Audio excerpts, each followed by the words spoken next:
Guys, how's it going? It's Al, week 4, and I have your top 24 wide receivers on the week. Numbers 1 through 24, the wide receiver 1s and the wide receiver 2s to help you with your start, sit questions. If you have 3 wide receivers that you're trying to choose from, take the 2 that I have ranked higher than the 3rd one, because that means I think that that's the better play. So if you say to me, what about these 2 wide receivers? Which one should I start and sit? Well, if one of them is ranked higher, the answer is the one who is ranked higher. It's just that simple. It's why we do these videos. It helps you make your decisions. You obviously have to own them. You have to live with the results of what happens. This is my opinion of who my top ranked wide receivers are this week. Let's go.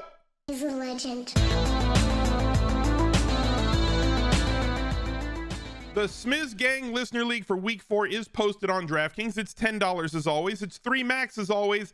And it is no rake as always. The best tournament that exists on DraftKings. I will give you this same disclaimer. They made it bigger. It is now 4,500 entrants instead of 4,000 like it has been for the first 3 weeks. But currently, based on the time it is today when I'm recording, it's about 8:30 a.m. on Wednesday, the 28th. It's 500 ahead of where it was last week. So last week it filled on Friday night. This is probably going to be full by midday on Saturday at the latest. So get in now before you get locked out. I'll shout out the winners on the recap video. Go to smizzle.tv/links. You'll find the entry there as well as everything else that I do. My Best Buys column on ESPN, the links to our Discord, my Twitch links if you wanted to catch the live stream, all of my socials, Instagram, Twitter, everything else are right there in the link tree at smizzle.tv/links, your one-stop shop for everything that I do. So like, do we really have to spend all that much time at the top of the list? You know who number 1 is. He's been my number 1 wide receiver basically every week of the season. He remains my number 1 ranked wide receiver this week. The highest floor, highest ceiling guy on the list, and it is Cooper Kupp from the Los Angeles Rams. That is where you should be going every single week. If you have him, you're starting him. There's no way that you are ever sitting. You're never sitting Cooper Kupp. Like, just be happy that you got the 1, 2, or 3 pick and you ended up with him in your league.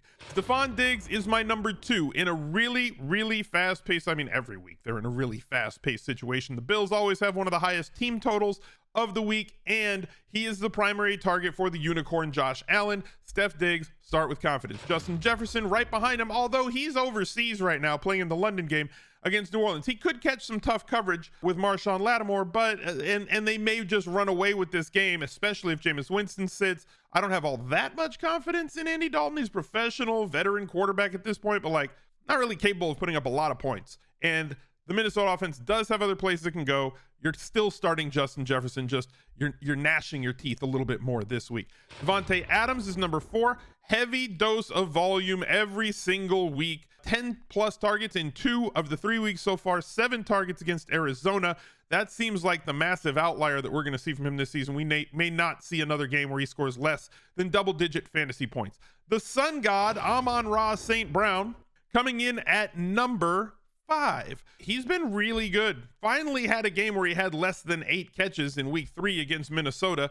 I'm not saying that that's going to correct things. He's definitely going to have 8 or more catches. He's the primary guy on a Detroit team that's playing against the Seattle Seahawks. They have a really high team total, 6.5 point favorites. They're without DeAndre Swift. That's a lot of targets missing. Not all of DeAndre Swift's targets are going to get absorbed by Jamal Williams or Craig Reynolds or whoever else gets the secondary running back role.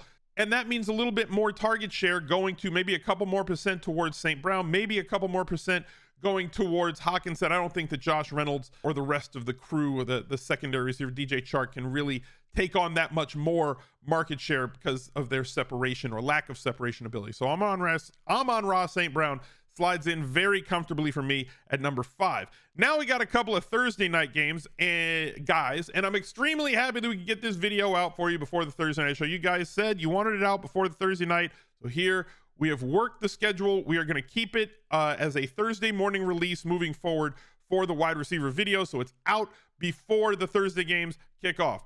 I have Jamar Chase as my number 6. I have him ahead of Tyreek Hill at number 7, but like only so slightly.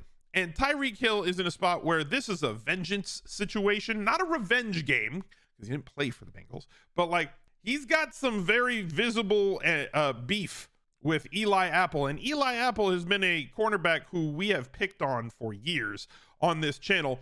I worry that maybe Tyreek Hill might be a little bit too amped up for this game, which could get him in a little bit of trouble.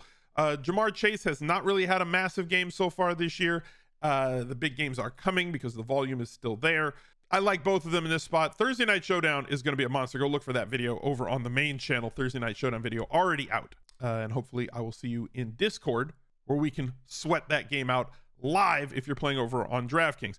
Deebo Samuel, right behind them at number 8. Great run pass combo as always, right? I love the fact that the rushing attempts have come down, right? He had 8 in week 1 with Trey Lance starting. After Trey Lance went down and they've gone back to the old offense, they could have very easily gone back to the 7, 8, 9, 10 carries a game for Deebo, but they stayed at 4 carries in week 2 against Seattle and 5 carries in week 3.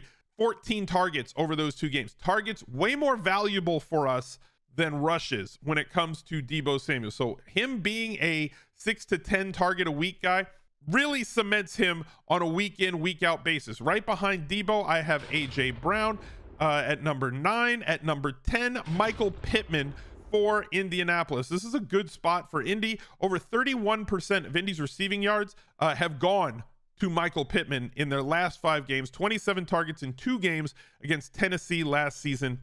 He is easily a wide receiver 1 this particular week. Deontay Johnson, it's not a situation, right? It doesn't matter. The quarterback just doesn't seem to matter. So like he dealt with a noodle-armed Ben Roethlisberger last year. He's dealing with what looks like an overmatched and somewhat inept quarterback with Mitch Trubisky this year, and he has still logged 8, 6, and 7 catches the first 3 weeks of the year with 11, 10, and 12 targets. This is working backwards from week 3 to week 1. He is just going to be a target hog because of his ability to separate. An extremely good wide receiver all of the time. And at number 12, Jalen Waddle. I can't say enough, and this exists for a few wide receivers now in the league. Teams have really beefed up their receiver rooms, and for good reason. It's a passing league, right? So when you have this alpha wide receiver who has massive downfield ability, Justin Jefferson, Jamar Chase, Tyreek Hill, the guy on the other side, that demands your alpha cornerback and then possibly help over the top, your secondary wide receiver gets to feast against one-on-one coverage, and Jalen Waddle has done exactly that this year. Everything's got to go to stop Tyreek Hill, but Jalen Waddle has massive big playability, both to get behind defenses and with his superior route running ability to be able to catch short passes, to get open on short passes, and then use his speed to get away from defenses and just run away from them. You see the tracking bar at the bottom of the screen. We're approaching $25,000 raised so far collectively. Every $10,000 that our community raises for No Kid Hungry, I am going to match $10,000 up to $50,000. You've already triggered the first match from me. The next match comes when the community gets to $30,000. No Kid Hungry provides school breakfasts and lunches to food insecure kids across this country.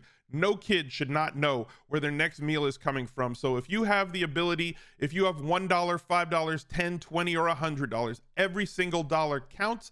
Every single dollar helps. So do what you can. Go to smizzle.tv/links or directly to the Tiltify link at smizzle.tv/charity.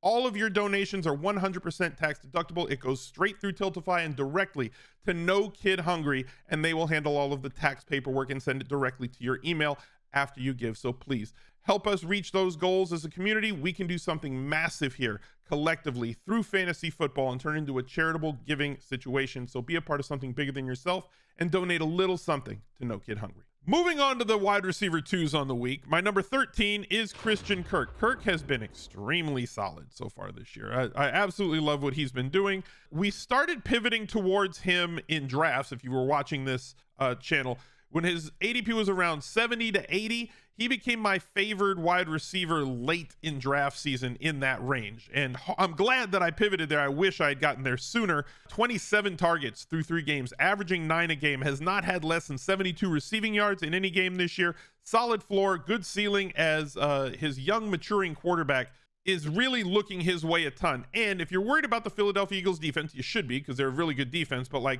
Christian Kirk plays the vast majority of his snaps in the slot, and Darius Slay The lockdown cornerback does not travel to the slot for Philadelphia. So that matchup is going to go on the outside, very likely to like Marvin Jones Jr. and sometimes to Zay Jones, but like Christian Kirk should avoid all of that coverage, which just means more targets funneling his way this week. At number 14, Marquise Hollywood Brown saw an absolute boatload of targets last week. Now, this is a situation to monitor. So like if you have better options than Marquise Brown, if you're super deep at wide receiver, right? And you have guys that you can play over him. I have him here based on this projection. However, if weather comes into play from the hurricane that's coming through the south right now, and I do hope that all of you who are in the path of that hurricane in any way, manner, shape, or form, find yourself safety. We need everybody to be safe through this hurricane. I hope that you guys are fine and can ride this out. Hopefully you got out of town. If you didn't, I hope you can ride it out very safely. So if this game has a lot of weather as a result of that hurricane, where the total is already dipping and they're not going to move this game, but it could have like a lot of rain and a lot of wind, feel free to downgrade Marquise Brown if you have somebody in a better weather situation in that spot. T. Higgins, my number 15. I already spoke about the effects of having that alpha wide receiver eating up alpha coverage on the other side. T. Higgins is a very, very, very good wide receiver and gets to run against man-to-man coverage against Miami. A good defense in their own right, but it is what it is. Amari Cooper, number 16. Now, I did not expect this. I really didn't. Like, I was down on this Browns offense all through the summer just because they were not going to have that Deshaun Watson at quarterback because they just weren't going to have the answers. I thought they were going to play extremely slow, not throw the ball very much. They've been extremely effective and very efficient. One of like the top 3 or 4 offenses in the league so far through 3 weeks in terms of efficiency numbers. So like as fantasy scoring goes in terms of quarterbacks, efficiency is greater than volume. And if they are going to remain this efficient offensively, then Amari Cooper getting the market share of targets that he has been getting is going to continue to eat look, everybody wants to play Nick Chubb, but like Amari Cooper has had 22 targets over the last 2 weeks and 16 catches with 2 touchdowns, reaching 101 yards in both games. Really solid outputs from him. He's always been a fantastic wide receiver, great route runner, ability to get downfield, short and intermediate routes he can win as well. It is what it is. Drake London is in my 17 spot. The rookie is eating up a ton of targets, and that total is climbing, where Marcus Mariota and the Falcons look like kind of a sneaky offense this week going up against those Cleveland Browns. Cortland Sutton coming in at 18 has been the main wide receiver so far for the Denver Broncos and should remain so. I thought that Jerry Jeudy and him would be very close, but right now it does not appear that they are that close at all, with Cortland Sutton kind of outpacing him in terms of target market share and the more valuable targets with like double the ADOT of Jerry Jeudy. Terry McLaurin at my number 19. CeeDee Lamb has been very, very good. No matter what we wanted to think was going to happen in the absence of Dak Prescott, it did not affect him. Week 1 looking like a massive outlier. Yes, he drops balls from time to time. He dropped the ball on national TV just the other day on Monday Night Football that would have been like a 50-yard catch and put him inside the 5 at the end of the second quarter, but still had 8 catches on 12 targets. Is that double-digit targets in each of the Cowboys' 3 games? So you kind of have to like him in this spot. Chris Olave leaves the country and goes to London with the Saints. Now, I prefer Olave if Winston is the starter. If Jameis is the starter, Olave's game, his skill set, and Winston's tendencies really do seem to kind of interlock and go hand in hand, because Olave can get behind defenses and Winston just likes to chuck the ball deep. 300 plus air yards 2 weeks ago. Olave had another big game last week, and Michael Thomas is not at practice before this game. So like we could see just a tremendous game from Olave in this spot if we happen to get that, right? Like if we have all of that scenario work out in our favor, right? So we need a couple of things. One, we need Michael Thomas to not play. We would also need Jameis to play, because Olave has seen 26 targets the last 2 weeks. All of those air yards that some people were saying were prayer yards against Tampa Bay, the 313 air yards that he got that week, translated into real yards, actual yards in week 3 against Carolina, where he put up 9 on 13 targets for 147 yards with a long of 49. Another 51-yard catch in week 2. This kid can play, was worth the draft capital, and has been crushing and should continue to crush so long as Jameis keeps chucking the ball up.